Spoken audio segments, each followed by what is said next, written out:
One sunny afternoon, as George ventured through a particularly hazardous region, he stumbled upon a heart-wrenching sight.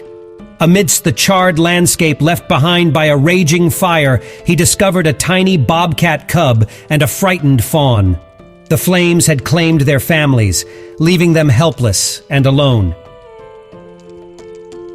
Without hesitation, George scooped up the defenseless creatures and cradled them in his arms.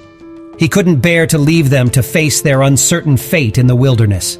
Their survival instincts were no match for the destructive forces of nature that had torn their lives apart. Bringing them home, George set up a safe haven for the bobcat and fawn.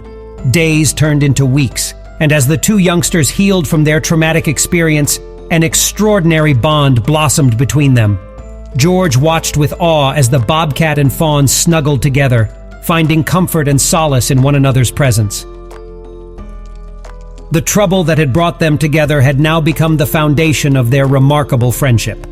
However, George's decision to provide a home for the bobcat and fawn was met with criticism from some quarters. People questioned his actions, doubting his judgment and the wisdom of keeping such wild creatures in his care. But George knew deep in his heart that the babies were too young and fragile to survive on their own. Besides, they had grown accustomed to human presence during their time of need.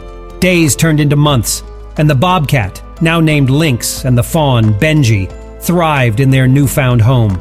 The rescue home had become their sanctuary. A place where the boundaries of species were blurred and harmony prevailed. They shared their territory with the common house cats and dogs, and despite their differences, they formed an unlikely family. Lynx, who was raised among humans, adopted the mannerisms of a domestic cat and showered affection upon all his housemates. He reveled in their company, often engaging in playful antics and cuddling sessions. Benji, the deer, had grown to trust the humans who had saved him, and he roamed freely within the safe confines of the rescue home.